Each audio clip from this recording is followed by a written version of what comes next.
Legenda hantu kayong ataupun hantu bangkit yang juga dikenali sebagai orang kayong adalah satu kisah yang masih kekal misteri di Sarawak.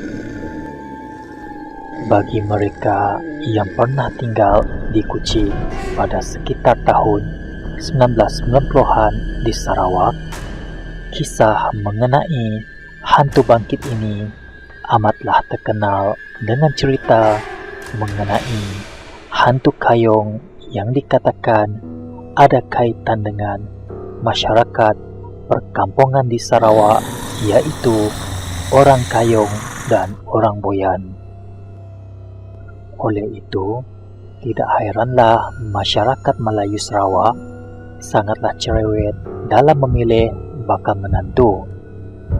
Dikatakan, ibu bapa akan membuat tapisan terlebih dahulu dalam soal memilih calon menantu dan memerlukan proses yang panjang untuk menyiasat latar belakang dan salah silah bakal menantu, dan perlu dilakukan untuk menghalang orang kayong daripada menjadi sebahagian daripada keluarga mereka.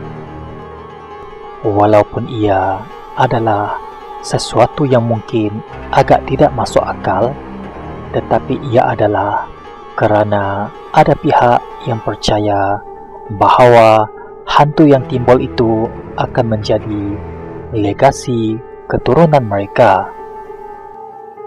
Maka ini menyebabkan masyarakat kayong berkahwin sesama diri mereka bagi mengelakkan kecelaruan antara masyarakat Melayu Sarawak pada zaman dahulu. Dikatakan, biasanya hantu kayong atau hantu bangkit cuma akan menampakkan diri selama 7 hari setelah kematian keturunan boyan kayong.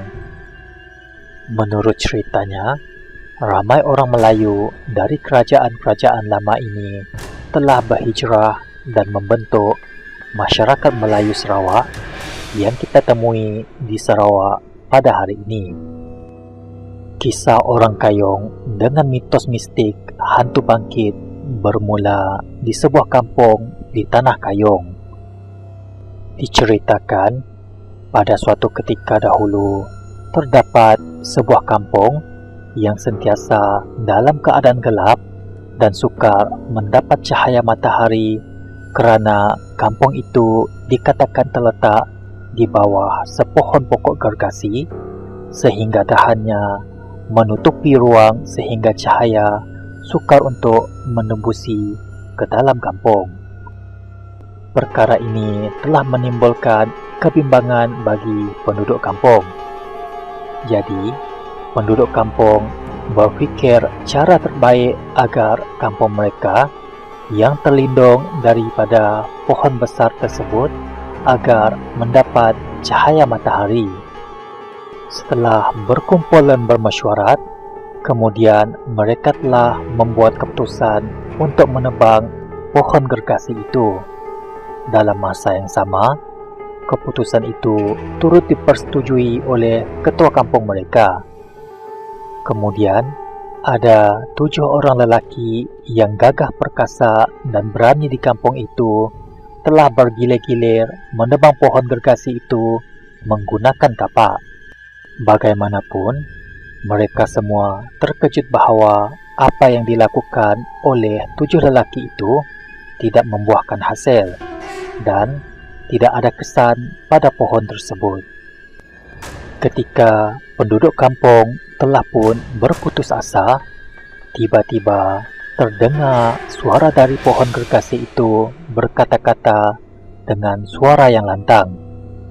Pokok itu memberi amaran kepada penduduk kampung bahawa jangan sesekali mengganggunya, dan sesiapa yang cuba menebang pokok itu, mereka akan disumpah untuk bangkit dari kematian selama 7 hari selama 7 keturunan.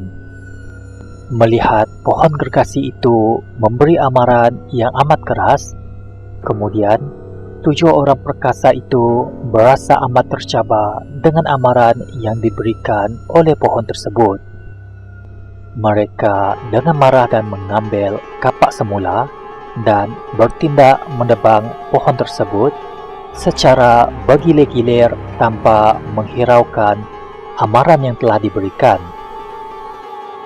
Ketujuh-tujuh lelaki itu menggunakan sepenuh tenaga mereka tanpa henti sehingga pohon gergasi yang pada mulanya sukar ditebang tetapi secara beransur-ansur menunjukkan tanda rekahan dan semakin condong. Ketujuh-tujuh lelaki perkasa itu telah berhempas pulas untuk menebang pohon tersebut. Lantaran lelaki yang ketujuh adalah lelaki yang terakhir menghayunkan kapak dan akhirnya pohon gergasi itu tumbang menyembah bumi. Tujuh lelaki perkasa itu berpuas hati dan menyangka apa yang dikatakan pohon itu hanyalah rekaan semata-mata dan mereka amatlah gembira kerana telah berjaya menebang pohon gergasi tersebut. Walaupun begitu, sesuatu yang tidak diduga telah berlaku. Selepas kejadian itu, lelaki ketujuh yang pernah menebang pokok itu telah meninggal secara mengejut. Tanpa mengetahui nasib yang bakal dihadapi, penduduk juga terlupa akan sumpahan pohon gergasi tersebut. Pada sebelah malam selepas pengembumian, kedengaran bunyi dentuman kuat di rumah lelaki yang ketujuh apabila keluarga arwah dan penduduk kampung terkejut melihat arwah pulang ke rumah walaupun sudah dikebumikan pada waktu petang. Maka bermulalah malam-malam berikutnya di mana penduduk melihat si mati merayau-rayau di sekitar kampung ingin ke rumahnya selama 7 malam berturut-turut. Boleh dikatakan arwah sering berkunjung ke rumah keluarga dan saudara mara apabila terdapat kesan tanah kubur di lantai dan tangga rumah. Berbalik kepada kisah 6 lelaki yang lain, mereka berasa takut dengan nasib yang akan menimpa mereka sama seperti lelaki ketujuh. Mengambil iktibar daripada kejadian ini, keenam-enam pemuda itu telah berpindah dari kampung mereka dan mengembara membawa diri kerana takut akan sumpahan pohon tersebut, dan dikatakan ada di antara 6 lelaki tersebut telah menyelinap masuk dalam kelompok masyarakat Melayu di Sarawak dan legasi keturunannya ada diturunkan kepada leluhur keturunan mereka yang ada dalam sebilangan kelompok masyarakat Melayu di Kuching, Sarawak. Salah satu matlamatnya ialah untuk mengelakkan diri daripada terkena sumpahan pohon gergasi yang pernah ditebang. Begitulah bermulanya mitos mistik, hantu bangkit ataupun hantu kayong. Biarpun cerita ini adalah hanya sekadar mitos, tidak diketahui kesahihan kisah ini dan ia adalah sekadar cerita lisan dari mulut ke mulut yang pernah diceritakan pada satu ketika dahulu. Wallahu a'lam bishawab.